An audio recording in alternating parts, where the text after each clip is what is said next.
नमस्कार दोस्तों, स्वागत है आपका हमारे चैनल पर।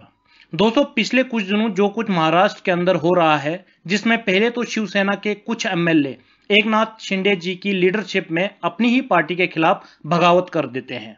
आलम यह हो जाता है कि ये एमएलए गुवाहाटी के होटल के अंदर डेरा डाल देते हैं। फिर कुछ ऐसा होता है कि महाराष्ट्र से एमएलए की कतार गुवाहाटी की तरफ लग जाती है। परिस्थितियां ऐसी बनती है कि उद्धव ठाकरे जी को इस्तीफा देना पड़ता है और महाराष्ट्र के अंदर कांग्रेस, एनसीपी और शिवसेना की सरकार गिर जाती है।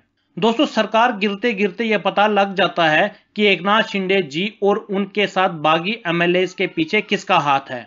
और इस्तीफे के बाद सबको यही लग रहा था कि भारतीय जनता पार्टी फिर से महाराष्ट्र के अंदर सरकार बनाएगी और देवेंद्र फडणवीस फिर से एक बार महाराष्ट्र के सीएम की शपथ लेंगे।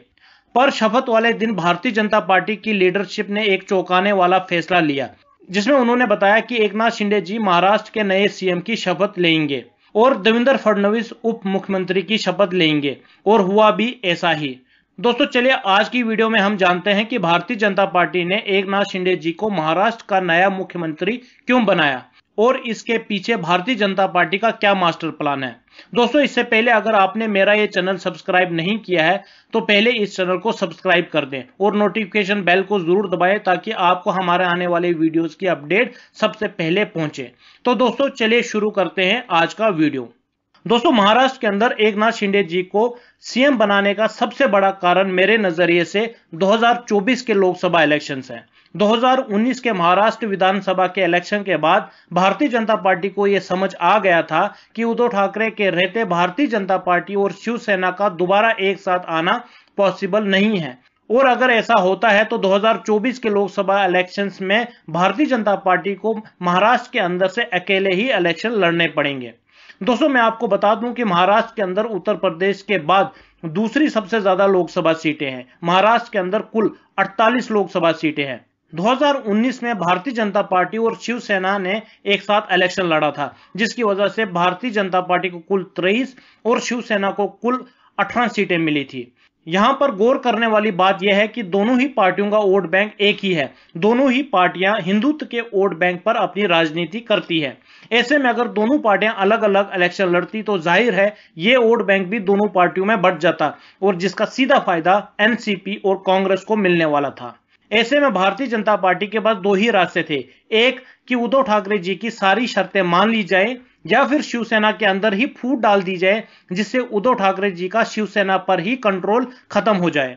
दोस्तों, हुआ भी ऐसा ही। शिवसेना के अंदर ही फूट पड़ गई, जिसकी वजह से पार्टी का एक धड़ा बीजेपी के साथ मिल गया और यह धड़ा इतना बड़ा है कि हो सकता है उद्धव ठाकरे जी को ही शिवसेना से बाहर निकाल दिया जाए। दोस्तों, ऐसे में सवाल उठता है कि अगर भारतीय जनता पार्टी शिवसेना के अंदर फूट डालने में कामयाब होगी, फिर भी भारतीय जनता पार्टी की क्या मजबूरी रही जिसके कारण भारतीय जनता पार्टी को एकनाथ शिंदे जी को महाराष्ट्र का मुख्यमंत्री बनाना पड़ा। तो दोस्तों, इसका असली कारण है जनता। दोस्तों, भले ही शिवसेना के एमएलए में फूट पड़ गई हो, पर इलेक्शंस का रिजल्ट एमएलए नहीं बल्कि जनता तय करती है और जनता को अपनी तरफ करने में सबसे ज्यादा भूमिका पार्टी वर्कर्स की होती है। दोस्तों, भले ही एकनाथ शिंदे जी अपने धड़े को असली शिवसेना बता रहे हों, पर अभी भी पार्टी वर्कर्स और ज्यादातर शिवसेना के सांसद उद्धव ठाकरे जी के साथ है। ऐसे में एकनाथ शिंदे जी को मुख्यमंत्री बनाना जरूरी था ताकि इनको ज्यादा ताकतवर दिखाया जाए, जिसकी वजह से पार्टी वर्कर्स के अंदर भी फूट पड़ जाए।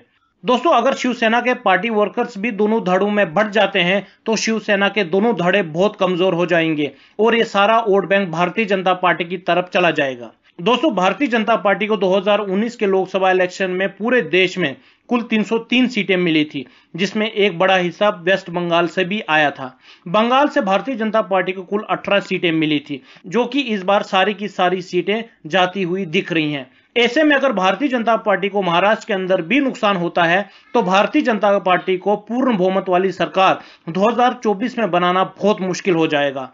लिहाजा यही वजह है कि महाराष्ट्र के अंदर भारतीय जनता पार्टी शिवसेना को पूरी तरह कमजोर करना चाहती है ताकि बंगाल के नुकसान की भरपाई की जाए। तो दोस्तों, ये था मेरा विश्लेषण कि भारतीय जनता पार्टी महाराष्ट्र के अंदर एकनाथ शिंदे जी को क्यों सपोर्ट कर रही है।